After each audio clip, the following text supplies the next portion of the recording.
नमस्कार, आप सबका यहाँ स्वागत है। जैसा कि आपको मालूम है, 2 अक्टूबर 2022 से जन सुराज अभियान के तहत जो पदयात्रा हम लोगों ने पश्चिम चंपारण के गांधी आश्रम भितिहरवा से शुरू की, उसको अब करीब 18 महीने 4 दिन हो गए हैं।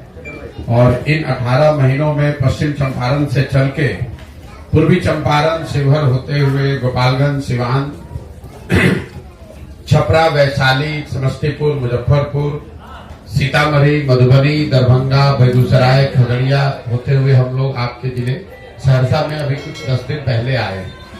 अभी मैं सहरसा में करीब 15 से 20 दिन और रहूंगा।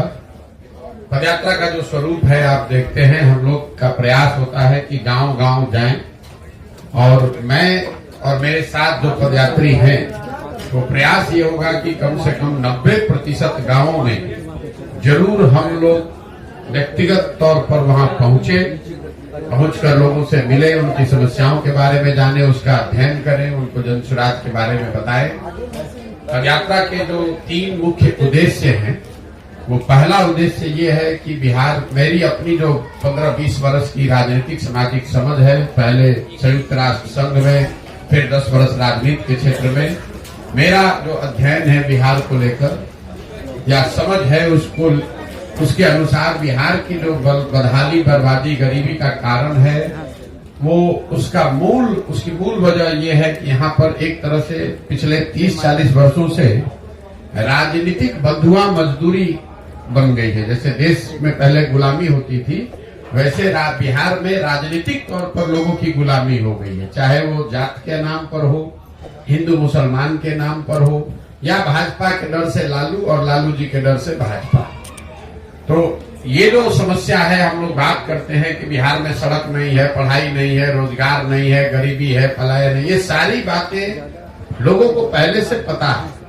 हम लोग तो आकर एक दिन देखते हैं, नेता लोग आकर उस पर चर्चा कर सकता है, पत्रकार उस पर लिख सकता है, लेकिन जो लोग इस जीवन को जी रहे हैं, उनके लिए तो डेली का काम है। इसके बावजूद वो लोग फिर जाकर वोट उन विषयों को छोड़कर दूसरे विषय पर क्यों देते हैं? तो उसकी ये 4 वजह मुझे जो समझ में आई है कि लोग यहाँ पर अपनी समस्याओं से जूझते हैं, परेशान हैं, लेकिन जब वोट का वक्त आता है तो वोट यहाँ पर मुख्यतः 4 विषय पर लोग दे रहे हैं। पहला, अपनी जाति के आधार पे। दूसरा, जो जाति से बचा वो धर्म के आधार पर। ये मानना कि सिर्फ बिहार में हर व्यक्ति जाति पर वोट दे रहा है, ये भी बिल्कुल सिरे से इसको मैं खारिज करता हूँ।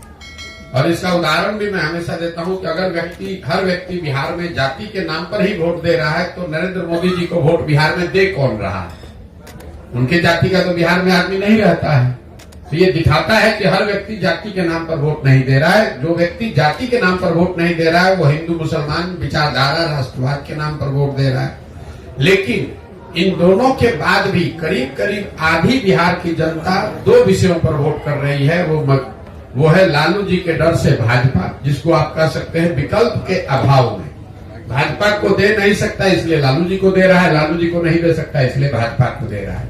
इन चारों चीज को अगर आप जोड़ दें तो आपको बिहार में 2/3 से ज्यादा जो वोट पड़ता है, वो इन्हीं 4 वजहों से वोट पड़ रहा है। तो पदयात्रा का पहला उद्देश्य यही है कि गांव-गांव जाकर लोगों को ये बताया जाए कि आप चाहे जीवन भर अपनी समस्याओं के बारे में चर्चा कर लें, जब तक आप इनसे अलग हटकर अपने और अपने बच्चों के भविष्य के लिए वोट नहीं करेंगे, तब तक आपका भला होने वाला नहीं है। वोट आपको जिसको करना है कीजिए। इस पूरे पदयात्रा के दौरान मैं ये नहीं कह रहा हूं कि वोट किसको कीजिए, मैं ये कह रहा हूं कि आप वोट किस बात के लिए कीजिए। अगर आपको मोदी जी को वोट करना है, मोदी को करो, लालू को करना है, लालू को करो, लेकिन वोट अपने और अपने बच्चों के लिए करो। ये पदयात्रा का पहला उद्देश्य है, गांव-गांव जाकर बताना। दूसरा उद्देश्य ये है कि लोग जो मजबूरी में वोट कर रहे हैं, विकल्प के अभाव में, जिनको समझ है कि हमको जाति के आधार पर नहीं, धर्म के आधार पर नहीं वोट करना है, लेकिन उसके पास विकल्प नहीं है, तो वो विकल्प के अभाव में वोट न करना पड़े, इसके लिए लोगों को हम ये बता रहे हैं कि आप साथ में आइए और आप मिलकर एक नया दल बनाइए। कई लोगों को ये लगता है मेरे नजरिए से कि पहले नेताओं की, दलों की मदद करते थे, अब बिहार में ये क्या नया काम कर रहे हैं। तो मैं आपके जरिए से आपको और आपके दर्शकों को, बिहार की जनता को बताना चाह रहा हूं कि मैं नया काम कुछ नहीं कर रहा हूं। जो काम हम पहले कर रहे थे वही काम कर रहे हैं। पहले मैं नेताओं को, दलों को सुझाव देता था कि किस तरीके से अपने संगठन को, दल को व्यवस्थित कीजिए, कैसे आप किन मुद्दों को लेकर जनता के बीच में जाइए, कैसे प्रचार प्रसार कीजिए, कैसे चुनाव लड़िए, जीतिए। वही काम हम आज कर रहे हैं। फर्क बस इतना है कि पहले दल और नेता के लिए कर रहे थे, अब बिहार के समाज के लिए कर रहे हैं। तो पदयात्रा का दूसरा उद्देश्य है कि लोगों को, समाज को बताया जाए, और जो लोग राजनीतिक तौर पर जागरूक हैं, नया दल, नया व्यवस्था बनाना चाहते हैं, उनको संगठित करके उनकी मदद की जाए ताकि बिहार में एक नया दल, नया विकल्प बन सके। और तीसरा पदयात्रा का जो उद्देश्य है कि अगर लोग सही तरीके से वोट कर भी दें, सही लोग चुनकर आ भी जाएं, तो भी बिहार तब तक नहीं सुधरेगा जब तक बिहार को सुधारने का एक नजरिया, एक प्लान, सोचा समझा विजन न हो।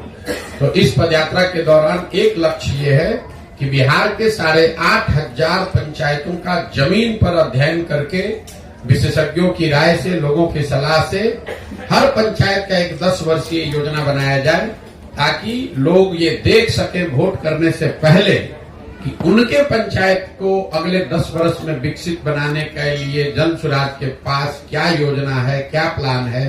उस योजना को बनाकर पहले जारी करेंगे, लोग उसको देख पाएंगे, पढ़ पाएंगे, उनको ठीक लगेगा तो जुड़िए, ना ठीक लगे तो कोई बात नहीं है। तो पदयात्रा में जो इतना लंबा समय लग रहा है वो इसीलिए लग रहा है कि ये सिर्फ किलोमीटर चलने का मुद्दा नहीं है।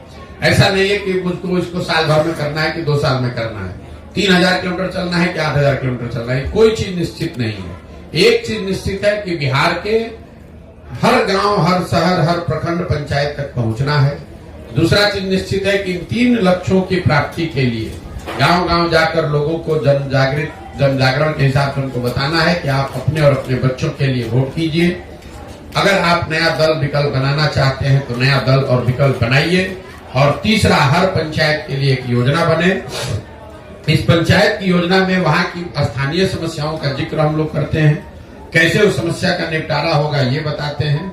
लेकिन साथ साथ हर पंचायत की योजना में 3 बात जरूर बनाई जा रही है। पहला, कि पंचायत के स्तर पर लोगों के बच्चों के पढ़ने की व्यवस्था अच्छी कैसे की जाएगी।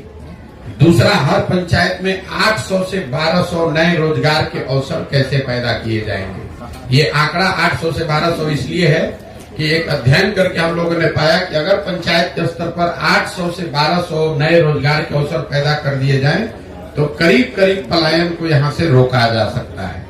और तीसरा, हर पंचायत में जो खेती अभी हो रही है वो खेती जो खाने वाली खेती है, इसको कमाने वाली खेती में कैसे तब्दील किया जाए, कैसे लोगों को खेती से आमदनी हो। क्योंकि बिहार में आज जो खेती होती है ये खाने वाली खेती है। बोलचाल की भाषा में आपने सुना होगा, लोग कहते हैं कि अभी पंजाब से यहाँ लौट कर आए हैं खेती करने के लिए, कमाने के लिए लुधियाना जाएंगे, कोयम्बटूर जाएंगे।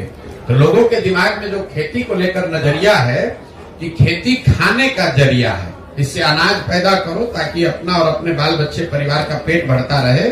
कमाने के लिए लोग मजदूरी करने जाते हैं। तो ये योजना बनाने का प्रयास कि बिहार में जो खेती करने वाले लोग हैं उनके लिए खेती कमाने का जरिया कैसे हो, ये एक लक्ष्य है। इन 3 लक्ष्यों को लेकर अभी 18 महीने से चल रहे हैं, 1-1.5 साल और लग सकता है, लेकिन पूरी तरीके से दृढ़ संकल्पित हैं। इस काम को पूरे बिहार में करेंगे। करने के बाद लोगों को एक साथ संगठित करके नया दल बनाया जाएगा और उसके बाद आगे की यात्रा, आगे की जर्नी शुरू होगी।